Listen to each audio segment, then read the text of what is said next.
Olá, está começando mais um programa Resenha Livre. Em nosso estúdio, hoje nós recebemos o Dr. Roberto Farinazzo, que é advogado, especialista em Direito Penal e Processo Penal e é ex-aluno aqui do curso de Direito da Unifev. Roberto, mais uma vez, obrigada pela sua presença. Você já está virando freguês, né, aqui do Resenha Livre. Sempre vem iluminar com seus conhecimentos o nosso programa. Muito obrigada, viu? Obrigado. E eu recebo também Carol Godoy Ramparian, que é mestre em Psicologia Clínica e é especialista na área da dependência química. Carol, muito obrigada também pela sua presença. Obrigada pelo convite. Espero que essa discussão nossa possa contribuir com relação a esse tema tão polêmico que tem ocupado a mídia e dividido as opiniões das pessoas, que é a descriminalização da maconha. Antes da gente começar o nosso bate-papo, vamos dar uma olhada no Fala Povo para ver o que é que as pessoas estão achando dessa questão. Seria bom legalizar, assim, devido às suas doses da farmácia, que nem o amigo falou, né? Na farmácia, assim, cada um tem a sua dose própria para consumo próprio. Mas deveria legalizar, sim, seria uma boa, para parar o tráfico, essas coisas. Eu acho que deveria sim, diminuiria muito o tráfico, mortes. Tipo, legalizar na farmácia, sabe, para uso próprio, quem quisesse, quem não quiser respeita. Você não acha? Eu acho que isso é o certo. Eu sou contra, porque hoje o governo tem que trabalhar mais a parte social, né? Tem muita gente que é usuário de droga, tá nas ruas pela droga, né? Porque rouba. Então, vai crescer muito o número de assalto, de morte, de criminalidade na cidade, no país, né? Então, eu sou contra por causa disso. Eu sou contra, pelo motivo que eu acho que se legalizar vai piorar, vai ter mais gente utilizando. Eu acho que não vai ser muito favorável legalizar a maconha nesse momento. Bom, eu sou a favor da legalização da maconha porque eu acho que é um direito individual das pessoas. E eu acho que quando alguma coisa é proibida, ela deve ser embasada em estudos científicos, por exemplo. Se tem estudos que comprovam que se legalizar vai aumentar muito o uso de entorpecentes e que isso vai causar algum problema na sociedade, eu seria contra. Mas tem estudos feitos em países legalizados, como na Europa ou como no Uruguai, que prova que não teve aumento dos usuários de maconha nos últimos anos depois que legalizou, por exemplo. Sem falar da luta, do gasto de dinheiro que o governo tem com o narcotráfico, que eu acho que poderia ser muito bem revertido em imposto que entraria no Estado. Por exemplo, hoje em dia a gente está em crise, em vez de gastar dinheiro com o narcotráfico lutando contra as drogas, elas poderiam ser legalizadas, isso poderia se reverter em impostos para o governo. Pois é, Roberto, como você viu aí, a gente nota que as opiniões estão muito divididas, né? Tem gente a favor, tem gente contra, a sociedade ainda não assumiu um posicionamento definitivo com relação a isso. Eu queria que você primeiro explicasse para as pessoas que estão em casa como é que começou essa polêmica, como é que isso chegou ao Supremo e qual foi o trâmite até nós chegarmos nesse momento. Realmente, o tema é bastante polêmico, muito controverso, a relevância muito constante na nossa sociedade. Aconteceu com um preso, o sujeito ele já havia cumprindo pena por um outro crime, ele estava, portanto, no sistema penitenciário já, e ele foi abordado dentro da cadeia com 3 gramas de maconha. Sendo abordado com 3 gramas de maconha, ele foi processado, regularmente processado, ele foi condenado em primeira instância pelo porte de drogas para consumo pessoal, ele apelou, o processo foi para o Tribunal de Justiça, e do Tribunal de Justiça houve novo recurso extraordinário, encaminhado ao Supremo Tribunal Federal. Agora, a nossa questão mais recente é, o Supremo Tribunal Federal vem se mostrando no posicionamento de declarar inconstitucional esse artigo 28, entendendo que o porte de drogas para consumo pessoal não deveria mais ser tratado como crime. Entendi. E alguns ministros já se posicionaram, Já. né? Por exemplo, eu estava vendo uma entrevista do ministro Luiz Roberto Barroso, em que ele diz que a descriminalização do uso da maconha é um primeiro passo para a descriminalização do uso das drogas. Sim. Inclusive, outros ministros já foram adiante e favoráveis à descriminalização do uso das drogas em geral. Sim. E eles argumentam, né, que isso seria uma maneira de eliminar o poder do narcotráfico. Esse argumento me parece totalmente estapafúrdio, mas em todo caso eu queria saber qual que é a sua opinião como um especialista, e depois eu vou perguntar para a doutora o que ela acha, porque é muito interessante, né? Nós não conseguimos acabar com o narcotráfico, então vamos liberar as drogas. É muito simples a solução, não é? Realmente Mas eu concordo, com a devida vênia, eu concordo com o Luiz Roberto Barroso, porque eu penso que realmente o narcotráfico, ele vive da ilegalidade. Ele sobrevive do que é clandestino, do que é ilegal. Se de repente o direito penal parar de se preocupar com o porte de drogas para consumo pessoal, trazendo, portanto, uma questão legal, e desde que, evidentemente, posteriormente regulamentada, isso se faz através de lei, tudo isso se faz através de política pública, política legislativa, a questão ela é passo a passo, como inclusive salientou o ministro Luiz Roberto Barroso. Mas eu penso que essa legalização, essa descriminalização, realmente tende a não acabar, mas a enfraquecer, a neutralizar o tráfico de drogas. Mas aí nós não estamos naquela música do Roberto Carlos, que um erro não conserta o outro. Porque de uma certa forma... Porque como é que você vai consertar o mal com outro mal? Isso para mim não tem lógica. Porque de uma certa forma, se como é que você pensa isso? Se você enfraquece o poder do tráfico, por outro lado, você tem um efeito... Eu vou usar a palavra devastador na vida de muitas pessoas, né? E aí você entra na questão de saúde. Então, como é que fica essa população, né, que vai aumentar o uso, a frequência do uso, e drogas todas, né? Porque a opinião desse ministro seria não só a maconha, e aí você extrapola também uma questão de saúde, né? Então, assim, eu acho que é um pouco da tua opinião. Tem uma questão que você olha aí para o enfraquecer o tráfico, mas por outro lado, você vai ter uma questão de saúde pública se complicando cada vez mais. Eu não sei, eu tô aqui para entrevistar, não para palpitar, mas eu não resisto. Então, essa discussão, ela me faz lembrar duas formas de você ver as coisas, né, de uma forma genérica. Então, existe aquilo que dá certo, que é o argumento pragmático, e tem aquilo que é certo, que é o argumento ético. Me parece que a solução é muito pragmática. Nós não conseguimos conter o narcotráfico, não conseguimos acabar com a droga, não temos penitenciária para tanto preso, não temos políticas educacionais e de saúde que contenham a droga de uma forma natural, progressiva. Então, o que é que a gente faz? A gente simplesmente diz que não é mais crime. Com isso, a penitenciária se esvazia, não é? O narcotráfico perde o seu poderio, inclusive arrecadamos mais impostos vendendo maconha, cocaína, crack, olha que maravilha. Então, e aí está tudo resolvido, né? Então aí me chama a atenção essa diferença. A filosofia do direito, ela sempre veio pelejando com esses dois polos, né? Às vezes alguma coisa dá certo no primeiro momento, mas é certo? Essa é a questão. Quando a gente vai pensar numa transformação, que seja por meio de uma decisão do Supremo ou que seja por meio do Legislativo, eu não sei. Mas eu penso que, em primeiro lugar, nós temos que avaliar eticamente se aquilo é bom para uma sociedade, não é? Porque o direito é como, o dever ser do direito é como deve ser a vida das pessoas, como deve ser a sociedade. Nesse sentido, o direito é um sonho, é um planejamento para o futuro. Sim. E será que essa legalização, ela vem a enriquecer o futuro dessas crianças, desses jovens que vão agora, né? Porque pela ideia que eu estou vendo aqui, o negócio é descriminalizar tudo.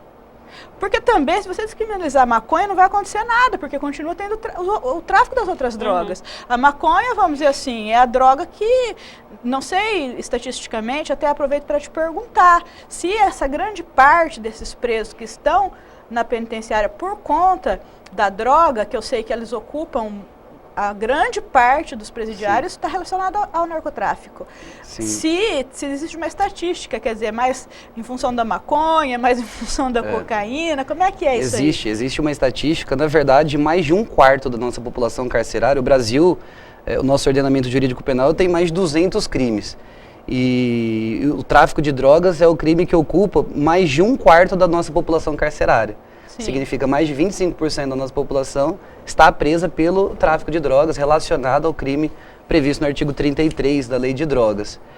Sobre a questão da descriminalização, é claro que o Brasil como um todo, seja na área da saúde, na área jurídica, ele tem que se pautar, claro, em desincentivar essa conduta, jamais o contrário. Então, é realmente um erro, não justifica o outro.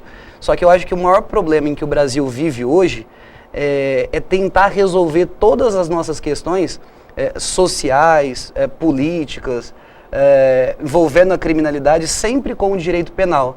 Na verdade, eu acho que a gente concentra toda a responsabilidade de todo o mal que acontece no Brasil com o direito penal.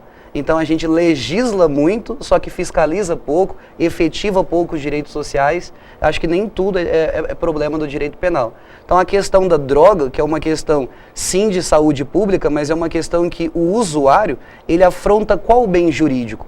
Qual valor ele atinge para a sociedade? Eu acho que todos. Eu penso que todos Uma pessoa os bens... que fuma maconha, ela está muito mais sujeita a provocar um acidente, ela desmorona a família dela e com isso aí ela desmorona e desencadeia toda uma série de sequelas sociais, sem contar que ela acaba com a saúde. Sim, ela acaba com a saúde dela. Inicialmente ela acaba com a saúde dela. É claro que realmente existe, mesmo porque o fato de descriminalizar a maconha, isso não vai significar que ela vai ser descriminalizada na direção do veículo automotor, por exemplo, para a questão do trânsito. Tanto que cerveja, álcool é legalizado. Maconhada, ela vai lembrar que ela não pode dirigir, criatura. Mas assim, então a gente teria que criminalizar o álcool também. A pessoa isso sim, isso seria maravilhoso, porque o mal da sociedade brasileira chama-se cachaça. O problema da sociedade brasileira é a cachaça. A cachaça desestrutura a família, muitas famílias. Gera crianças revoltadas, mulheres que apanham acidentes. A cachaça é uma tragédia social. Eu acho que tinha mesmo, na verdade, era que ter muito mais campanha contra o álcool, assim como se fez com o cigarro, campanhas violentas contra o álcool então, e não o contrário. A questão, por exemplo, a questão do cigarro. Eu vi uma estatística, na verdade foi um informativo que foi passado ao Supremo Tribunal Federal por ocasião desse julgamento, em que da década de 80 para cá, a questão do uso do cigarro, ela diminuiu de 35%, a população em cerca de 35% utilizava o cigarro comum, não a maconha, e isso diminuiu para menos de 15%. E detalhe, o cigarro ele nunca foi criminalizado. Significa que o direito penal ele não precisou intervir para o uso do cigarro cair de 35% para 15%. Ao contrário, a questão da maconha, que sempre foi criminalizada, desde pelo menos 1976, é criminalizada, teve um aumento exorbitante. A gente percebe que realmente a medida de prevenção não está ligada ao direito penal, e sim à política pública, política social. Está ligada a várias coisas, porque é um problema complexo que demanda equipes multidisciplinares estudando, não é simples. Mas a propósito do que você falou, eu vou perguntar aqui para a doutora, os malefícios do cigarro e da maconha a nível do sistema nervoso central, desencadear doenças, porque a pessoa que fuma, eu posso fumar um cigarro atrás do outro. Eu não saio de mim em nenhum momento. O cigarro é uma tragédia também. Eu acho ótimo que tudo isso tenha acontecido. Hoje, se eu quiser fumar, eu tenho que estar dentro da minha casa ou no meio da rua, sujeita a ser assaltada. Sim. Então, eu achei mesmo assim ótimo, né? Porque meus filhos já são de uma geração que não fuma. Foi maravilhosa essa política de repressão ao tabaco. Eu achei que foi uma das coisas fantásticas na verdade, de prevenção, que aconteceram na verdade, nesse país. Sim, também de prevenção, mas assim, você não pode fumar em lugar nenhum. Se você for fumar, todo mundo vira o nariz para você. Ela foi repressiva também. Há uma repressão. Uma regulamentação. Hoje você se autorreprime, porque você é muito mal visto. né? Antigamente você não podia fumar dentro de lugares fechados, agora você não pode fumar embaixo de uma marquise, então não tem lugar para você fumar. Conclusão, você fuma menos, isso é ótimo. E eu digo isso, eu sou fumante, eu sou aquela que tem que ficar no meio da rua para fumar. Mesmo assim, eu tenho consciência de que foi uma grande medida, né? Em termos de saúde pública e tudo mais. Agora, é completamente diferente, Roberto, o cigarro da maconha, em termos de efeitos e danos que causa, ou não, doutora, eu estou enganada? Não, tem algumas diferenças, sim. A gente, né, vai ter essa divisão de droga ilícita e ilícitas, né, mas das drogas listas, você já citou a cachaça, eu vou, né, denominar de álcool, porque eu vou incluir todas as outras. A cachaça é barata, né, doutora? É mais fácil, mais acessível, né? Mas a cerveja também é uma tragédia. Para a juventude é a cerveja, né? E pensando no trabalho e nesse olhar para o dependente químico, o que a gente tem hoje é que o dependente de álcool, a gente tem um trabalho e um tratamento muito mais duradouro e até difícil de reverter. É um quadro muito mais difícil de reverter, né? O dependente do álcool. Então, assim... Até porque é legalizado, tem em todo lugar, você pode beber tem numa festa de criança, tem na esquina. Também tem esse fator. Sim. Mas então, com relação aos malefícios da maconha e do cigarro? Então, o que a gente tem hoje de estudo? O cigarro, ele está muito mais voltado para uma questão do sistema nervoso, né, cerebral, e pulmões e traqueias, enfim, toda uma questão do sistema respiratório, né? Doenças físicas. Doenças físicas, exato. A maconha, ela vai além. Então, assim, hoje o que a gente tem os usuários recreativos ou os esporádicos, que são os usuários que da balada, de vez em quando na balada. Exato, de vez em quando na balada eles fazem uso. No entanto, este usuário recreativo, ele pode se tornar um dependente químico a partir de que momento? Quando essa droga passa a ser o único motivo, o único objeto de desejo dele. Então, a razão da vida dele, para ele comer, para ele se alimentar, para ele se divertir, para ele dormir, para ele trabalhar, ele precisa dar um trago, né? Então, neste usuário, né, essa droga começa a ocupar um outro lugar, né, a gente chama de o lugar de único desejo, né, dessa pessoa, e aí você tem efeitos que podem instalar ou até potencializar algum distúrbio psíquico, né? Então a gente vai ter casos de esquizofrenia, depressão, alguns transtornos de bipolaridade. Então, assim, a maconha, por mais que a gente tenha, sim, estudos, pesquisas e até profissionais da área da saúde que defendam que ela é uma droga leve, né? Ela pode ser uma droga leve quando você fala de usuários esporádicos, né? Que tem contato com essa droga uma vez a cada 15 dias, a cada 20 dias. No entanto, quando ela passa a ter um uso frequente, diário, e de uma quantidade também excessiva, ela pode ter efeitos prejudiciais de tal forma que não se revertem, né? E aí eu estou chamando de psicose, né? Que são as esquizofrenias. Afetando, inclusive, assim, em grau menos grave, a memória, né? Sim, não. Aí a maconha, ela vai ter efeitos na memória. É que, assim, aqueles que defendem, né, e alguns usuários me relatam, sim, o quanto a maconha estimula o ato criativo. No entanto que no início, né, do uso da maconha, ela era muito utilizada pelos artistas, né, pessoas que produziam algo, né, e o termo que eles usam é a leseira, né? A maconha traz a leseira e como se aumentasse o raciocínio da pessoa, fala que a mente abre. Esse é o relato dos usuários de maconha, né? E por outro lado, né, ela tem esses efeitos, mas ela também, né, não é só uma droga leve, como se acha, né, e tem aí na sociedade, como uma droga inofensiva, mas não, ela pode ter sim prejuízos que são irreversíveis. Bem, nós vamos dar uma pausa para o nosso segundo bloco, mas na sequência eu quero saber o seguinte: quem é que está ganhando e quem é que está perdendo com essa legalização?